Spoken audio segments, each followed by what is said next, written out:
Hey you guys, it's Reese at Sprezzatura Cane Corso, and I'm letting the three girls out, Jade, Melina, and Trinity, out before it storms. It stormed yesterday, and it's going to storm again today, and so I'm just letting them out, and you can see the energy. It's quite hype. The energy is quite hype. So you guys, I made a video yesterday, but I didn't like it, so I just deleted it. And I was like, well, I'd rather give them content that they want to see than just throw anything out there. So I'm just out here trying again, seeing if we can get some good content and talk dogs. So I had some questions actually. Jade, come here. About how I do what I do when I bathe my dogs. And Reese, how do you get your dog to actually accept taking a bath? And questions like that, which are good questions. So what I've always done is I've always tethered my dogs. Doesn't matter what the breed is, how old your dog is. I always tether to a post. And so I use the post on my deck and I tether them there, and I just make sure that I'm always watching the dog. You never want to tether a dog without supervising the tethered dog, because many things can go wrong when tethering a dog unsupervised. Jade protecting the line. They do a good job, you know, nobody's broken yet. They do a pretty good job. Look at her, crazy girl. Crazy girl.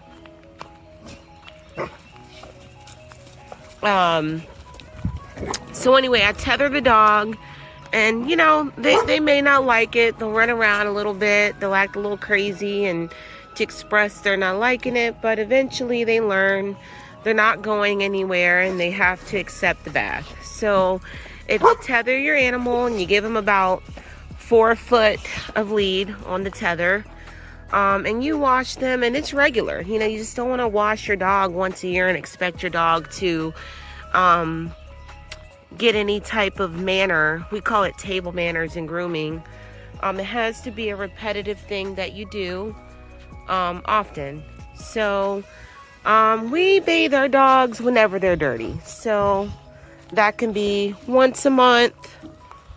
I have to wait for her to stop pooping. So that could be once a month or once every other month. So whenever we start smelling the funky dog and wiping them down isn't working, we will bathe the dogs. So that is the trick to getting the dog to accept grooming time. And once I get Morgan over here, which has been really hard with the isolation because of COVID-19, we will do a nail trim video, and we'll make it kind of easy for people and to understand what we're looking for when we clip a clear nail, white nail versus a black nail, because there are tricks and ways to get the nail down really short. There's a can right there, without hurting the dog. And I'll show you tricks. Hey, Jade, quit. I'll show you tricks that I use. Jade, quit.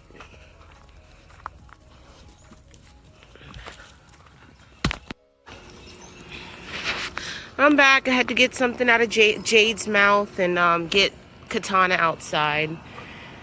She wanted to come out, so she's out now. But anyway, yeah, there are tricks to handling dogs that do not like nail trims, and tricks for black and clear nails that will show you. And I think the only dog I have with clear nails is Katana. And she's actually, despite me trimming her pretty regularly throughout her life, she hates it. So you'll get to see a regular dog. Just a regular dog that doesn't like the nail trim at all. And I'll show you a dog that is pretty calm but still a little anxious, and tricks and ways. And it really just takes patience, you guys, whenever trimming the nails and keeping them trimmed and nice and short. It's just patience, you know. I don't think any dog really realistically likes it. There are very few that I've ever groomed that liked the nail trim. Um, and I'll actually show you how to get the nail short, maintain it short. Because like the bath, it has to be something that you do and you implement, and you're doing it frequently and not just whenever the mood hits you to do it. And with patience and time, your dog will get better and better and better, and you'll be able to keep those nails nice and trim. And the trim nail is very, very important for various reasons. A dog should have a kind of Corso. Let's just talk about the Corso specifically. Is described as having a cat-like foot, and we have different type of foot. We have the hare foot, we have the cat-like foot. There's different feet, but the healthiest foot for our breed to have is the cat-like foot. But if the nails are overgrown, they're too long, it's really impossible for that dog to maintain that foot structure, because they actually end up having to distribute their feet in a way where that they can walk on it with the overgrown nails, and you'll see the foot splay. So I'll go more into that whenever we do that video, but I do want people to learn the importance of keeping the nails nice and trim. And so what else are we going to talk about, guys? How is everybody doing? How are y'all holding up? Has it been boring? I know here where I am, the kids would be officially on spring break, so we're getting to kind of take a break from having to homeschool the kids for this week, and I'm kind of appreciative of that. Because it gets hard because there's so much to do in a day. And I don't know, I've been teaching my daughter from home as well because she'll be starting preschool in the fall, and so now I'm having to implement and the same type of instruction for my son, and it's been kind of a trick to fit it in, but we're doing it. We are doing it. And you guys, I'm so excited about my puppy. I cannot wait for him to come in. I've been going through the name suggestions, and I liking what I see. And hopefully when we get him here, one of those names fit his description of who he is as a dog when he gets here. And so I had questions about his ear cropping. So overseas,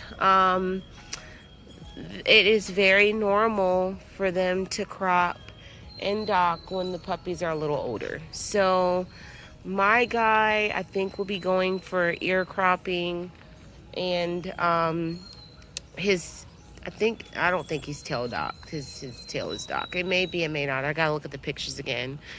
But if it's not, he'll have it done when his ears are done. So I'm quite excited about that because for me, the cropping is healthier. When you talk about like bacterial infections, yeast infections, those are all type of things that thrive in moist, dark, damp environments. So when the ear is erect, which is true to what nature intended for animals,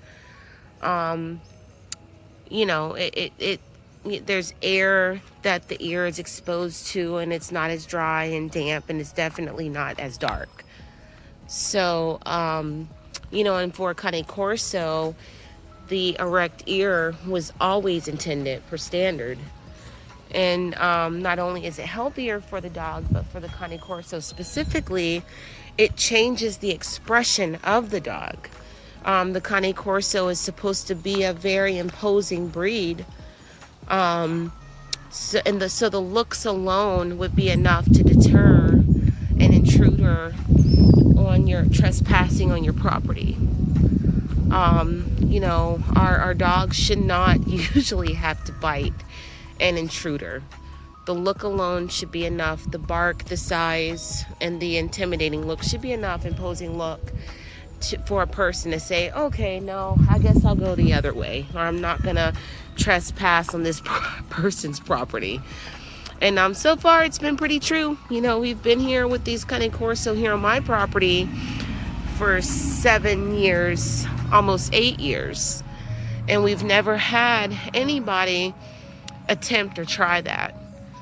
Most strangers are very intimidated by my dogs, and by first glance.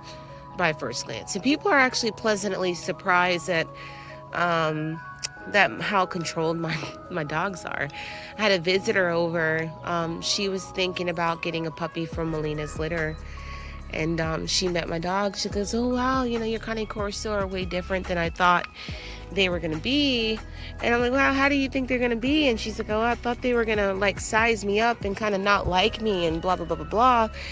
And I get that. And I think it's kind of like misinformation. I think if, as the owner, you know, the Cane Corso is a dominant breed. That they are. But as the owner, you should not allow your Cane Corso to run your home. And so there's just kind of this trust as a dominant big breed that your dog has for you. It's a trust and respect that anything that you're bringing in and you trust, the dog should trust. And so whenever I have guests in my home whom are welcome, I don't care if the dogs don't like the person. They're not going to disrespect my guest. And my dogs have extremely well-balanced temperaments. And we cannot forget that the Cane Corso is a thinking breed. So the dog knows, they're able to kind of interpret in their head a threat from a non-threat. That, you know, this is a thinking breed. So whom with their families, my dogs are excellent, very intimate with their family, with the family. You know, my dogs are excellent with my children, very patient, good with us. They're actually goofy, very silly dogs with us, very loving and kind. And I've never felt as if a Cane Corso I've bought in from anybody I've purchased from or bred here at my home has been a threat. And that's kind of the temperament that I believe in, a good, stable temperament. So if I have guests in my home and I accept those guests, my dogs should equally accept those guests. And my dogs get laid back and they're very confident. You know, when you see a dog who is a guardian breed and they're imposing and they do their job, but you bring guests into your home, and even though the dog is maybe skeptical of that guest, they trust you enough and they're confident enough to kind of lay back a little bit and enjoy that guest as you enjoy that guest. That's what I think is right and proper for a Cane Corso. Now, does that mean the next time my dog sees that person that they're going to be cool with that person? I had an incident where, and let me just tell you, my dog's meeting people and accepting people and being intimate with people doesn't mean that the next time they see that person and that person is uninvited, that they are going to let that person in my home. That does not stop my dogs from doing their job. And I actually had an incident where my mother-in-law, she kept Achilles. She loves to keep Achilles from time to time because, you know, she's a widow. And she feels safe with Achilles there from time to time. So, oop, come on. They hear something. Melina, Katana, come on, Trinity. Good babies, good babies, good babies, good babies, good babies, come on. So anyway, Achilles was at my in-laws' house, and he met her friend, and the friend loved him. I mean, he was so intimate and loving to her friend. And so she asked, "Hey, I'm going to the doctor. I'll be out of town for about 6 hours. Do you mind coming in, feeding the dogs, and letting them pee?"